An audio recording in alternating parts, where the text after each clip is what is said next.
Bonjour à toutes et à tous, très heureux de vous retrouver à nouveau pour notre travail sur le kavod, sur le respect, avec donc la continuité de ce que nous avions commencé à faire hier, c'est-à-dire l'univers des Mahalot, l'univers des qualités, la découverte des qualités, puisqu'on se rappelle que pour l'instant, nous sommes dans l'apprentissage du respect de soi. Et dans la notion d'apprentissage du respect de soi, il y a bien sûr cette idée d'être dans la conscience de soi, conscience de sa valeur.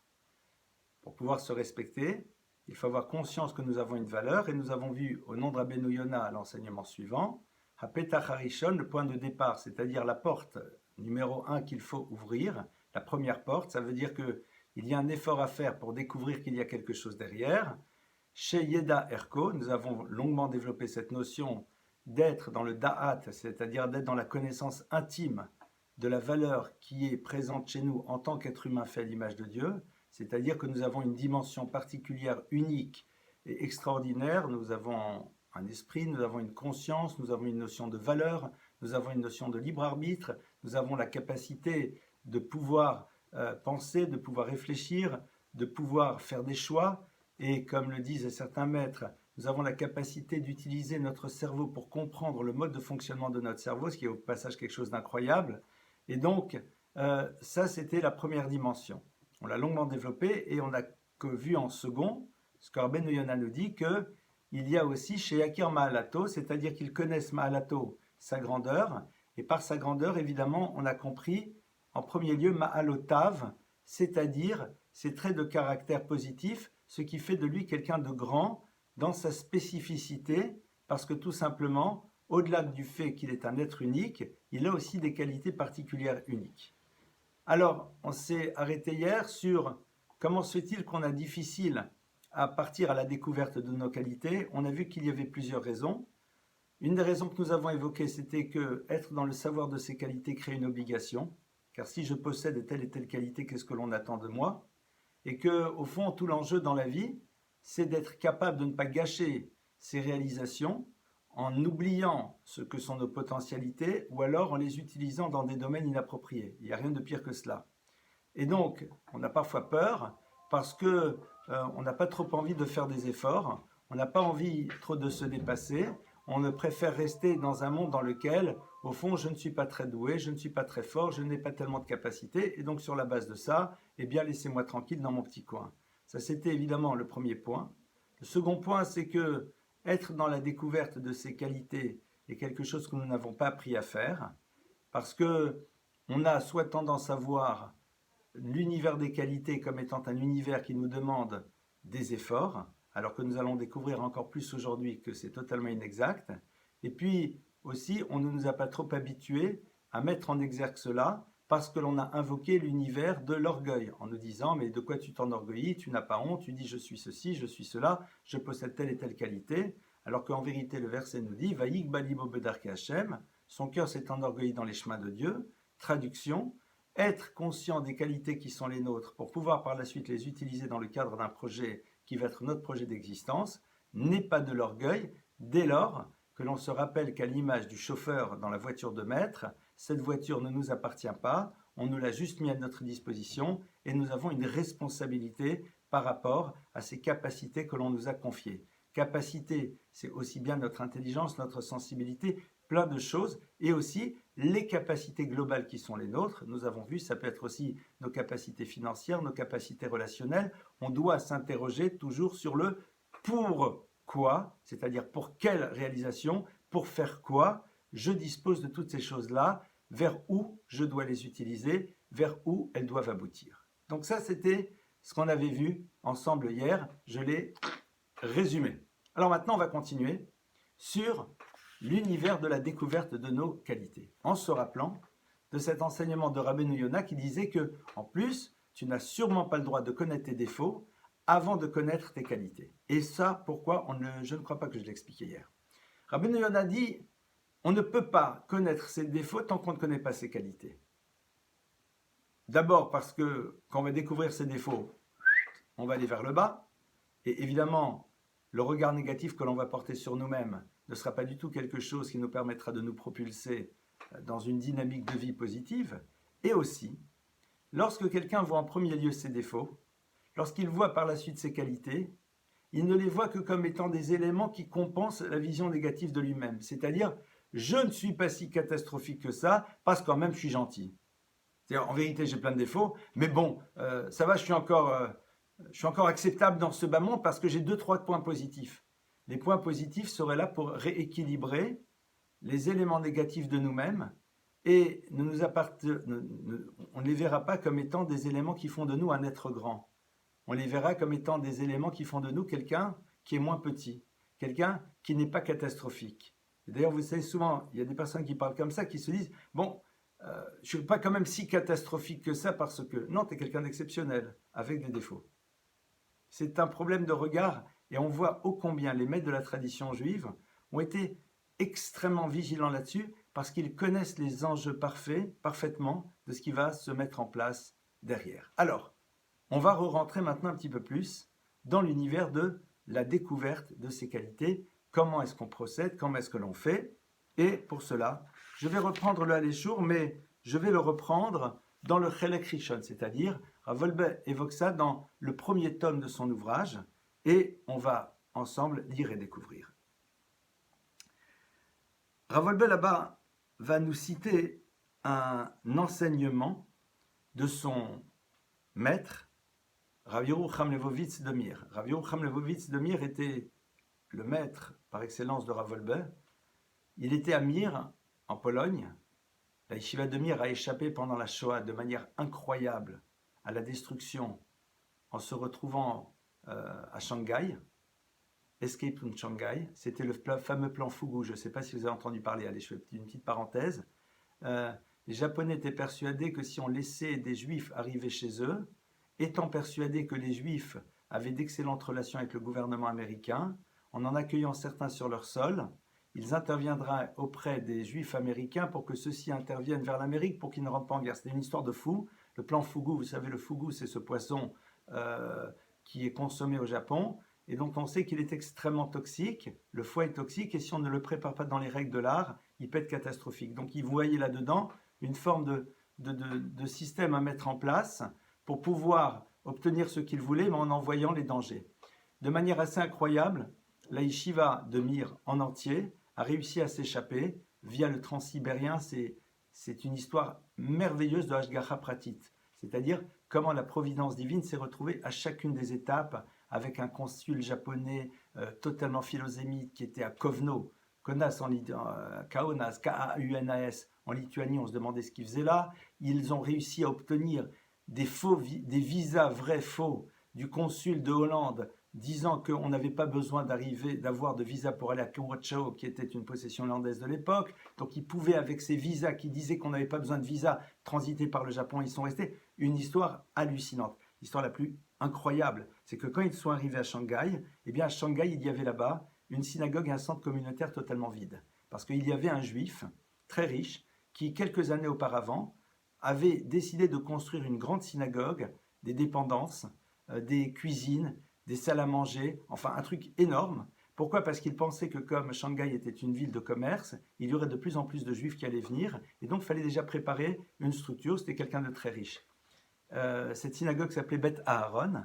Donc ils sont arrivés là-bas, la yeshiva arrive, et ils rentrent dans ce bâtiment, puisque ce bâtiment était complètement vide, pour pouvoir l'occuper, pour pouvoir aller là-bas étudier. En même temps, cuisine, salle à manger, il avait même planté un arbre de hétrog.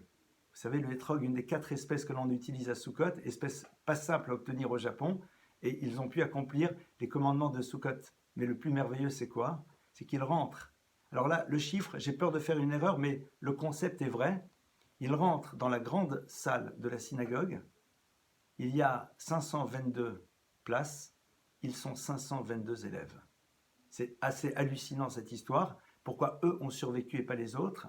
Évidemment que cette question les a taraudés pendant toute la guerre, mais ils se sont dit, si nous sommes là, nous avons une immense responsabilité par rapport au futur du peuple juif, et donc ils se sont mis à l'étude de manière incroyablement puissante, et en même temps, il faut savoir que l'immense majorité des élèves qui sont sortis de cette yeshiva ont rebâti le monde de la Torah en Israël, comme aux États-Unis, comme ailleurs. C'est-à-dire qu'ils se sont sentis investis d'une responsabilité colossale, et sur la base de ça, eh bien, ils ont continué l'histoire. Alors, Rav Yerucham Levovitz était le directeur spirituel de la Yeshiva de Mir, et il a été un maître incroyable. D'ailleurs, les élèves de Rav Yerucham, lorsqu'on leur demandait leur âge, disaient 2 ans, 3 ans, 4 ans. Pour eux, ils avaient commencé à vivre, véritablement à naître, le jour où ils avaient rencontré ce maître. C'est une parenthèse. Je peux dire que de loin, je suis moi aussi son élève, puisque un de mes maîtres a été aussi un de ses élèves à la Yeshiva de Mir. Le Rouv a été en effet un de ses élèves à Mir, et il nous a rapporté son enseignement. C'est toujours tout très intéressant, c'est cette notion de transmission, c'est-à-dire qu'on se sent connecté. Et Rav Yerucham, donc, on revient au sujet. Et ça, c'était, allez, en fin de semaine, on peut se raconter une petite histoire quand même. Donc voilà, ça c'est l'histoire du jour. Et donc Rav Yerucham de Mir a analysé un verset. Ce verset est très intéressant. Il nous dit la chose suivante. Vezot asher diber lehem aviem vaivrechotam ish asher kebichato berachotam. Et voici ce que leur père leur a dit. Il les a bénis, chacun suivant sa bénédiction, il les a bénis. De quoi parlons-nous ici? Nous parlons d'un moment très particulier dans l'histoire du peuple juif, puisque c'est le moment dans lequel Jacob va disparaître de cet univers. Notre ancêtre Jacob va disparaître. Et avant de partir de ce monde, il réunit ses enfants et il leur dit « Je vais vous bénir ». Et le texte nous dit comment ça se passe. Il les réunit et il les bénit. Chacun suivant sa bénédiction, il les a bénis. Les termes sont assez curieux. Chacun suivant sa bénédiction. Et il les a bénis en leur donnant à chacun une bénédiction. Or le texte nous dit « Ish asher kebichato berachotam ».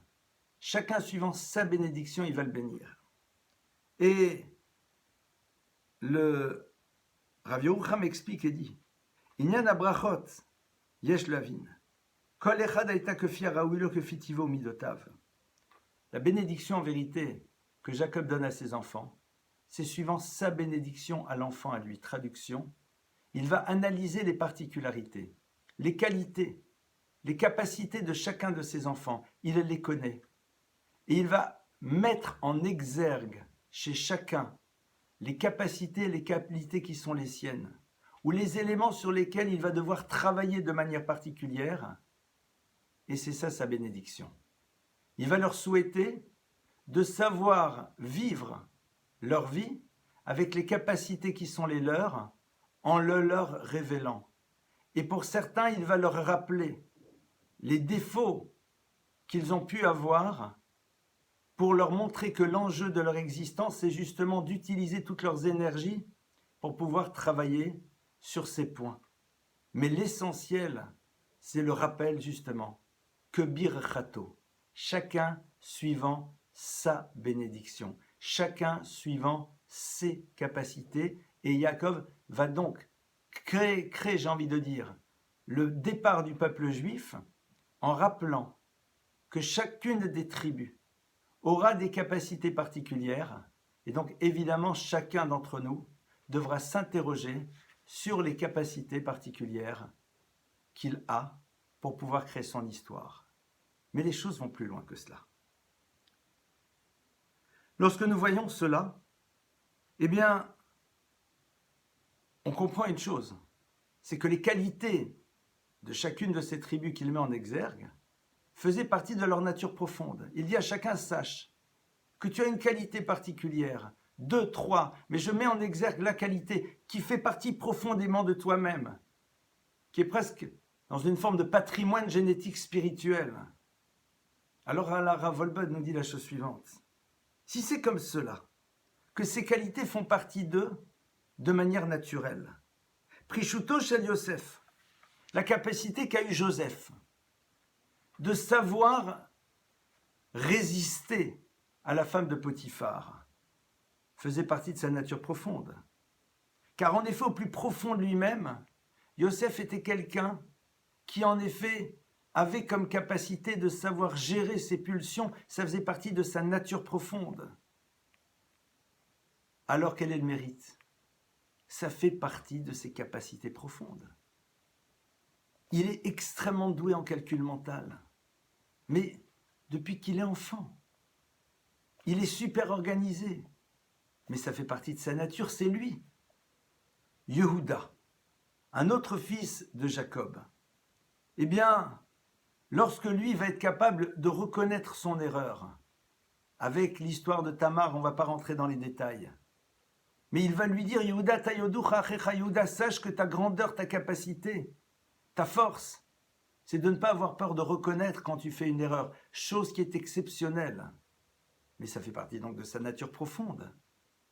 C'est quelque chose qui lui était offert avec sa naissance. Alors pourquoi on fait un tel bruit autour de cela? Pourquoi on dit « Waouh !» C'est exceptionnel, c'est extraordinaire. Mais ils n'ont fait qu'utiliser une capacité qu'on leur avait donnée. Et ici, Rav Yerucham nous dit « Velamad nous misé davar nifla ». On apprend d'ici quelque chose d'exceptionnel. Sherak al de shmirat ma'alot tavaknuyot etzlo beteva bilvad zoche adam lechol shlemuto vezuchuto. Que en effet, c'est en étant capable d'identifier, de préserver et d'utiliser le mieux possible ces capacités qui lui ont été données que l'individu arrivera à sa plénitude. Pourquoi?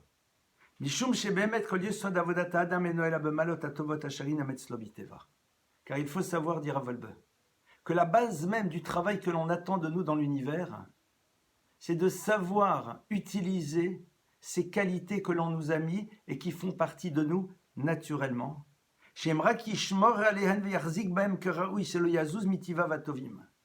Car si en effet il est vigilant, de bien préserver, de ne pas s'écarter de toutes ces qualités naturelles qui ont été mises chez lui, à travers cela, il arrivera véritablement vers sa shlemut, c'est-à-dire à être profondément dans une harmonie.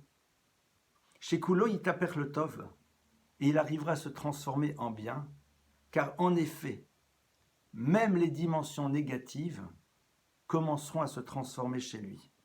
On va expliquer. Rabbi Yerucham dit, sache que chacune et chacun d'entre nous a une qualité particulière. On a une qualité particulière chacun. Et ce qu'Hachem attend de nous, c'est qu'une fois qu'on l'a identifié, on aille jusqu'au bout dans l'expression de cette qualité. En étant au maximum de nous-mêmes dans l'expression de cette qualité. Et en essayant de préserver, de développer aussi les autres qualités qui font partie de notre nature, il y a une transformation qui s'opère chez nous et qui facilite la disparition des traits de caractère négatifs qui sont présents dans notre histoire. Il y a ici un point qui est fondamental.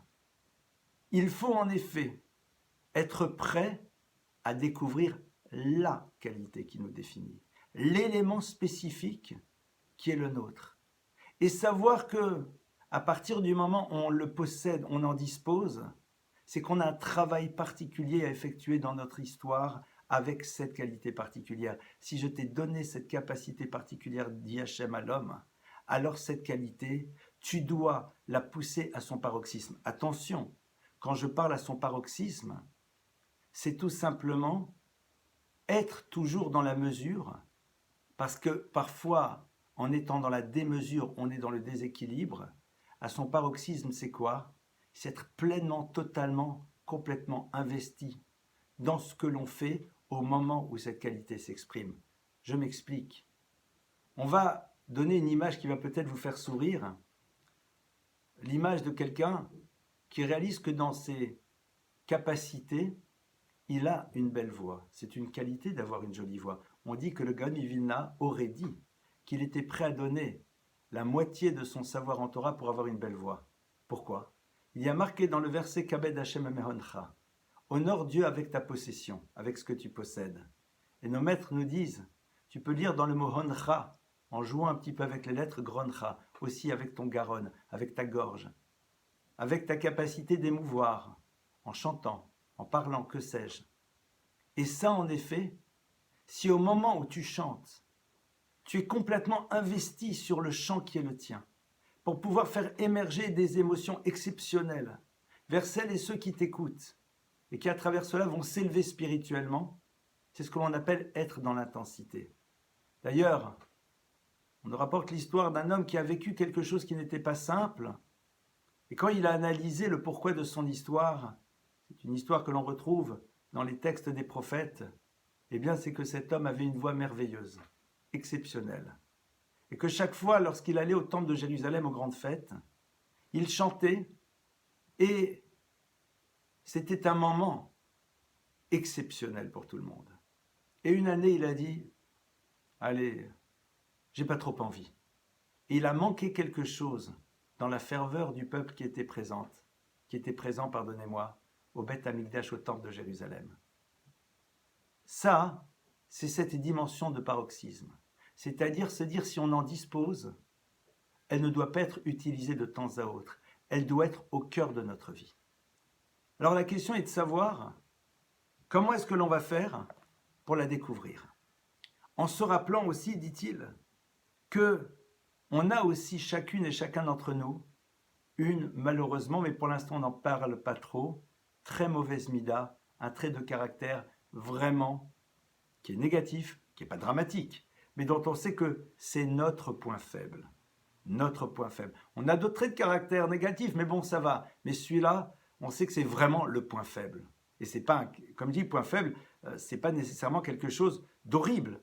Le point faible, c'est pas le pervers, l'horreur. C'est un défaut, mais chez nous, waouh, il est vraiment bien présent et on se rend compte qu'on a difficile à lutter contre.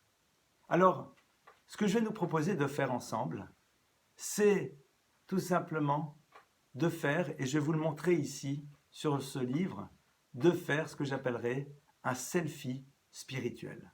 Apprenons à faire un selfie spirituel. Je n'ai pas déposé encore le mot à l'INPI, mais bon, vous savez, c'est comme tout ce qui se promène sur Internet. Au bout d'un moment, ce que vous dites est repris, et si c'est repris, ça veut dire que c'était peut-être pas si mal au fond. Alors, c'est quoi un selfie spirituel? C'est ça. Alors, c'est ça, je le montre ici, vous voyez, ça c'est ce rond, d'accord, qui est là. Et je vais vous lire ce qu'il y a dans ce rond. Qu'est-ce qu'il y a à l'intérieur?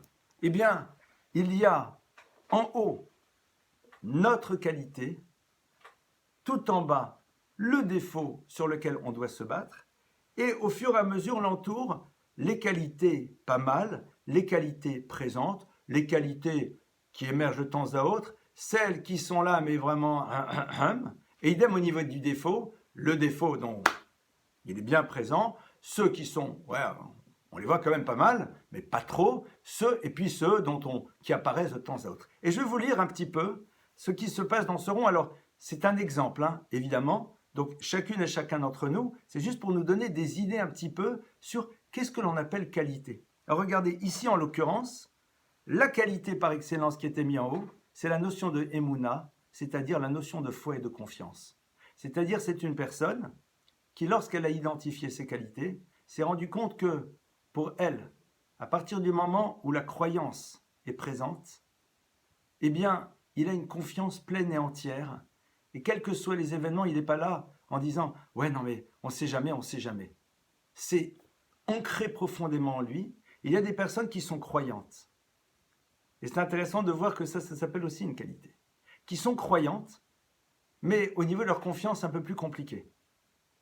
Pourquoi? Parce que croire, c'est accepter qu'il y a un créateur, lui faire profondément, totalement confiance et avancer, j'ai presque envie de dire, entre guillemets, les yeux fermés, dans des situations qui ne sont pas simples. Je ne dis pas que j'avance les yeux fermés, je ne gère rien, non. C'est-à-dire, dis, je fais confiance, je fais confiance, je fais confiance. Attention, je fais confiance tout en agissant comme je me dois d'agir. Tout le monde connaît la fameuse histoire, n'est-ce pas, de la fameuse personne à qui on dit il va y avoir un déluge, et puis cette personne dit j'ai confiance en Dieu, il va me sauver. Les pompiers, la police, c'est bon, ne vous occupez pas de moi, Dieu en direct. L'eau commence à monter, il monte au premier étage, elle continue à monter au deuxième étage, elle continue à monter, il est sur le toit, il y a les barques qui arrivent pour les récupérer, j'ai confiance. L'eau continue à monter, de nouveau les barques, j'ai confiance. Ça monte encore plus, c'est maintenant plus que l'hélicoptère qui peut le récupérer, laisse tomber, j'ai confiance. Et puis après, hop, malheureusement, plouf, en bas, il ne sait pas nager, il se retrouve là-haut chez le Seigneur, et puis il dit mais Dieu, je ne comprends pas, j'avais confiance. Et Dieu lui dit mais je ne comprends pas moi aussi, je t'ai envoyé la police, l'armée, les barques, les hélicos, t'as fait quoi? Donc évidemment, quand on parle de cette qualité de confiance, ce n'est pas une confiance qui veut dire je reste là, je fais confiance et je ne bouge pas, ça c'est plus de la paresse. Donc qualité première, ici dans ce cas-là, c'est cette confiance. Et puis après, Mahamik, il a vu dans ses qualités la capacité de savoir approfondir les choses. C'est-à-dire, il ne cherche pas à rester en surface dans tous les domaines. Vous avez des personnes, on leur explique quelque chose, elles restent en surface. Elles connaissent des gens en surface. Elles sont confrontées à une situation, elles y réfléchissent, mais rapidement. Et d'autres qui savent prendre le temps de rentrer en profondeur et dans l'analyse des choses. Donc là, c'est une autre qualité. Vous avez aussi Modé Alaemet. Il voit dans ses qualités, Modé Alaemet, quelqu'un qui est capable de reconnaître la vérité. Il y a des personnes, avant de vous dire « j'ai tort » ou « tu as raison », il faut se lever tôt. Elles vous disent d'ailleurs souvent plus « tu as raison », mais dire qu'elles ont eu tort ou que c'est vrai, tu as raison, je n'aurais pas dû faire cette chose-là, pour elles c'est très difficile. C'est une qualité de savoir reconnaître ses erreurs et surtout face à un tiers. Céder, parmi les qualités il y a aussi céder, être organisé. L'organisation, ce n'est pas l'organisation comptable, c'est la gestion des priorités aussi. Quelqu'un qui est organisé dans sa vie, sait à quel moment de sa vie il doit s'investir sur certaines choses et à quel moment il doit s'investir sur d'autres. Il ne confond pas les priorités. Istabkout, parmi les qualités, mais qui sont plus petites ici en l'occurrence, puisqu'on va de haut en bas, mais c'est juste un exemple, Istabkout, se suffire de ce que l'on a. Il y a des personnes, elles sont sans arrêt heureuses avec ce qu'elles ont, et d'autres, elles sont sans arrêt en train de vouloir autre chose que ce qu'elles ont. Oefresed, quelqu'un qui aime faire le bien. Savlanout, qui est capable de supporter de ne pas trop se mettre en colère. Neti alabdidout, quelqu'un qui est capable de rester seul avec lui-même et qui n'a pas besoin sans arrêt d'être avec les autres. Vatran, quelqu'un qui est capable de céder, C-E-D-E-R. D'accord ? Au niveau des défauts, par exemple, ici, celui qu'il veut mettre en exergue, c'est Hatznout, la paresse. La paresse, c'est-à-dire, pourquoi faire aujourd'hui ce que je pourrais remettre au lendemain ? D'accord ? Ça peut être cela. Chiflout, se voir de manière pas très positive. Arzariout, parfois un peu dur avec les autres, c'est-à-dire ne pas être trop sensible à ce qui se passe chez les autres. La colère, les désirs, l'amour, aimer la nourriture, mais l'épicurien dans son sens bas de gamme, c'est-à-dire pas une personne qui sait apprécier ce qui est bon lorsque c'est là, mais quelqu'un qui est sans arrêt dans la recherche de tout ce qui a trait à l'univers des consommations. Kaloutroche, parfois être un peu léger dans sa manière d'agir et de réagir, être dans le bavardage constant. Kpeda, en vouloir aux autres, ne pas savoir trop rapidement leur pardonner, etc., etc. Donc, vous avez vu un petit peu, c'est ce qu'on appelle ce selfie spirituel. Ce selfie spirituel, évidemment, c'est important de le faire et, comme on l'a vu, en le faisant, nous allons identifier la qualité par excellence. Il ne faut pas avoir peur de la découvrir, pour savoir que notre vie va beaucoup tourner autour de celle-là et comprendre aussi, mais ça ne va pas être pour l'instant, le défaut par excellence. Au passage, il y a sûrement ici de nombreux parents et c'est très intéressant pour les parents d'essayer de faire ce travail par rapport à leurs enfants, ce qui leur permettra par la suite de mieux, entre guillemets, les aider à s'orienter et surtout de les aider à se sentir en phase avec eux-mêmes, parce que lorsque vous exprimez votre qualité par excellence, eh bien, c'est relativement simple, et quand vous l'exprimez fortement, elle produit des résultats sympathiques. Ces résultats sympathiques créent chez nous un sentiment de bien-être. Ce sentiment de bien-être, évidemment, fait partie de ce qui est nécessaire pour pouvoir continuer à avancer dans l'existence. Plus on se sent mieux, attendez, je suis désolé, plus on se sent en phase avec soi-même et en mieux-être, je me sens bien. Pourquoi ? Parce que j'ai fait un truc, c'est super. Mais pourquoi je l'ai fait ? Parce que c'est ma nature. Mais je suis content. Je suis content. C'était facile, c'était super, j'adore ça, j'étais à fond dedans. Et je rentre, je suis super content. Regardez, imaginez quelqu'un qui adore s'occuper des jeunes. Il adore faire de l'ambiance. C'est sa nature profonde, c'est une qualité incroyable. Il sait créer, organiser. Il va, il rentre, il est heureux. Pourquoi il est heureux ? Parce qu'il a exprimé pleinement son potentiel. Je prends un exemple nul, mais c'est comme une histoire de voiture. Tu es une Ferrari, et puis on te dit, ben voilà, tu es sur le circuit, et donc tu donnes la plénitude de toi-même. Si on vous donnait des sentiments à la voiture, elle serait contente. La différence qu'il y a, c'est que quand moi je suis profondément content d'avoir réussi à faire quelque chose qui pour moi, entre guillemets, au début est facile parce que ça fait appel à une qualité que je possède, mais qu'on a été jusqu'au bout, ce sentiment de bien-être que l'on a crée la possibilité par la suite de mieux avancer dans l'existence et principe d'équilibre. Et donc c'est la raison pour laquelle, même au niveau des enfants, c'est très important. Quand vous aidez vos enfants à exprimer le mieux leur capacité pour laquelle ils sont doués, et ne leur demandez pas en premier lieu de se battre sur des choses complexes. Vas-y, sens-toi bien en faisant cette chose qui pour toi fait partie de tes qualités évidentes et qui en plus ta qualité, vous créez chez l'enfant un sentiment de joie intérieure qui lui permet par la suite de se confronter à d'autres choses. Il faut le faire aussi par rapport à soi. Et évidemment, être heureux de ces réalisations parce qu'on a à ce moment-là accompli quelque chose qui est d'utiliser les capacités qui sont les nôtres pour pouvoir construire et avancer.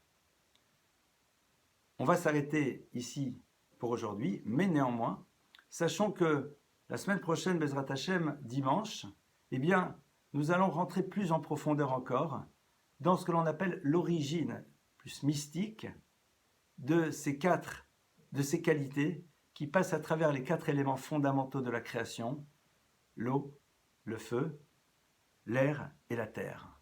En effet, les maîtres de la Kabbale relient les fondamentaux de nos qualités et aussi de nos défauts à ces 4 éléments. Nous allons les explorer ensemble. Comme je vous l'ai dit, ce travail sur le respect est quelque chose qui prend du temps. Nous avons toute une série d'étapes à passer ensemble. Nous verrons ensemble, Bezrat Hashem, quel sera notre programme à partir de lundi, fonction de vos différents impératifs. En tout état de cause, je nous souhaite à toutes et à tous un excellent Shabbat, de très très bonnes nouvelles, et suivant l'habitude que nous avons prise, nous allons rester ensemble pour celles et ceux qui le désirent, quelques instants pour vos éventuelles questions. Merci encore de votre présence et de votre écoute. Et maintenant, pour toutes celles et tous ceux qui le désirent, on passe aux questions